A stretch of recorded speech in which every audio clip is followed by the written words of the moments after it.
ओम नमः शिवाय। श्रावण मास में पौराणिक महात्माओं का प्रतिदिन श्रवण करने से हमें मोक्ष की प्राप्ति होती है। तो चलिए इसी उद्देश्य के साथ आज की श्रावण महात्म्य कथा का श्रवण करते हैं। तो चलिए आज की कथा आरंभ करते हैं। सनत कुमार बोले, हे भगवान, हे पार्वतीनाथ, हे भक्तों पर अनुग्रह करने वाले, हे दया सागर, अब आप दशमी तिथि का महात्म्य बताइए। शिव बोले, हे सनत कुमार, श्रावण मास में शुक्ल पक्ष की दशमी तिथि से यह व्रत आरंभ करें। पुनः प्रत्येक महीने में शुक्ल पक्ष की दशमी तिथि को यह व्रत करें।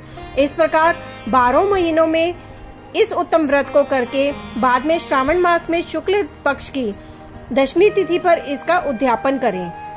राज्य की इच्छा रखने वाले राजपुत्र, उत्तम कृषि के लिए कृषक, व्यवसाय के लिए वैश्य पुत्र, पुत्र प्राप्ति के लिए गर्भिणी स्त्री, धर्म अर्थ काम की सिद्धि के लिए सामान्य जन, श्रेष्ठ वर की अभिलाषा रखने वाली कन्या, यज्ञ करने की कामना वाले ब्राह्मण श्रेष्ठ, आरोग्य के लिए रोगी और दीर्घकालिक, पति के प्रदेश रहने पर उसके आने के लिए पत्नी, इन सबको तथा इसके अतिरिक्त अन्य लोगों को भी इस दशमी व्रत को करना चाहिए। जिस कारण जिसे कष्ट हो तब उसके निवारण हेतु उस मनुष्य को यह व्रत करना चाहिए। श्रावण में शुक्ल पक्ष की दशमी के दिन स्नान करके देवता का विधिवत पूजन कर घर के आंगन में 10 दिशाओं में पुष्प पल्लव चंदन से अथवा जौ के आटे से अधिदेवता की शस्त्र वाहन युक्त स्त्री रूपा शक्तियों का अंकन करके नक्त वेला में 10 दिशाओं में उनकी पूजा करनी चाहिए। घृत मिश्रित नैवेद्य अर्पण करके उन्हें पृथक पृथक दीपक प्रदान करना चाहिए। उस समय जो फल उपलब्ध हो वो वह भी चढ़ाना चाहिए। इसके बाद अपने कार्य की सिद्धि के लिए इस प्रकार प्रार्थना करनी चाहिए, हे दिग् देवता, मेरी आशाएं पूर्ण हो और मेरे मनोरथ सिद्ध हो, आप लोगों की कृपा से सदा कल्याण हो।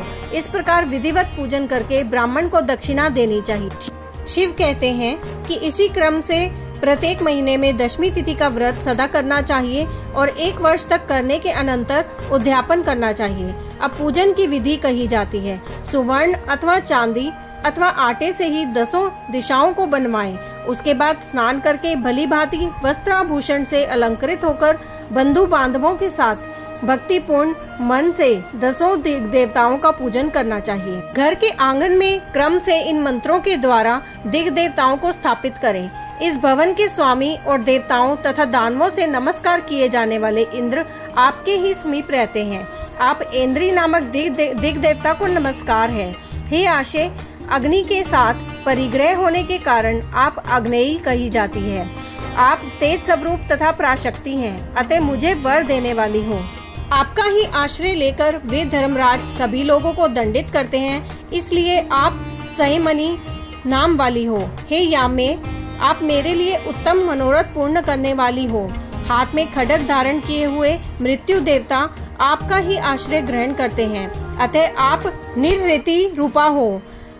आप मेरी आशा को पूर्ण कीजिए। हे वारुणी, समस्त भुवनों के आधार तथा जल जीवों के स्वामी वरुण देव आप में निवास करते हैं, अतः मेरे कार्य तथा धर्म को पूर्ण करने के लिए आप तत्पर हो। आप जगत के आदि स्वरूप वायु देव के साथ अधिष्ठित हैं, इसलिए आप वायव्या हैं। आप मेरे घर में नित्य शांति प्रदान करें। आप धन के स्वामी कुबेर के साथ अधिष्ठित हैं, अतः आप इस लोक में उत्तरा नाम से विख्यात हैं। हमें शीघ्र ही मनोरथ प्रदान करके आप निरुत्तर हो।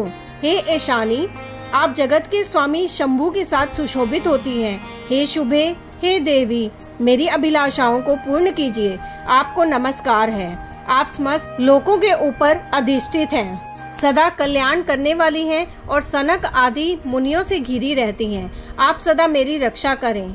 सभी नक्षत्र, ग्रह, तारागण तथा जो नक्षत्र माताएं हैं और जो भूत प्रेत तथा विघ्न करने वाले विनायक हैं, उनकी मैंने भक्ति युक्त मन से भक्ति पूर्वक पूजा की है। वे सब मेरे अभीष्ट की सिद्धि के लिए सदा तत्पर हो। नीचे के लोकों में आप सर्पों तथा नेवलों के द्वारा सेवित हैं, अतः नाग पत्नियों सहित आप मेरे ऊपर प्रसन्न हो। इन मंत्रों के द्वारा पुष्प धूप आदि से पूजन करके वस्त्र, अलंकार तथा फल निवेदित करना चाहिए। इसके बाद वाद्य ध्वनि, गीत, नृत्य आदि मंगल कृतियों और नाचती हुई श्रेष्ठ स्त्रियों के सहित जागरण करके रात्रि व्यतीत करनी चाहिए। कुमकुम, अक्षत, तांबूल, दान, मान आदि के द्वारा भक्तिपूर्ण मन से उस रात्रि को सुख पूर्वक व्यतीत करके प्रातःकाल प्रतिमाओं की पूजा करके ब्राह्मण को प्रदान कर देनी चाहिए। इसी विधि से व्रत को करके क्षमा प्रार्थना तथा प्रणाम करके मित्रों तथा प्रिय बंधुजनों को साथ लेकर भोजन करना चाहिए। हे तात, जो मनुष्य इस विधि से आदर पूर्वक दशमी व्रत करता है वह सभी मनोवांछित फल प्राप्त करता है। विशेष रूप से स्त्रियों को इस संतान व्रत को करना चाहिए, क्योंकि मनुष्य जाति में स्त्रियां अधिक श्रद्धा कामना पारायण होती हैं। हे मुनि श्रेष्ठ, धन प्रदान करने वाले, यश देने वाले, आयु बढ़ाने वाले तथा सभी कामनाओं का फल प्रदान करने वाले, इस व्रत को मैंने आपसे कह दिया। तीनों लोकों में अन्य कोई भी व्रत इसके समान नहीं है। हे ब्रह्मपुत्रों में श्रेष्ठ, वांछित फल की कामना करने वाले जो मनुष्य दशमी तिथि को 10 दिशाओं की सदा पूजा करते हैं, उनके हृदय में स्थित सभी बड़ी बड़ी कामनाओं को वे दिशाएं फलीभूत कर देती हैं। इसमें अधिक कहने से क्या प्रयोजन। हे सनत कुमार, यह व्रत मोक्षदायक है, इसमें संदेह नहीं करना चाहिए। इस व्रत के समान ना कोई व्रत है और ना तो हो।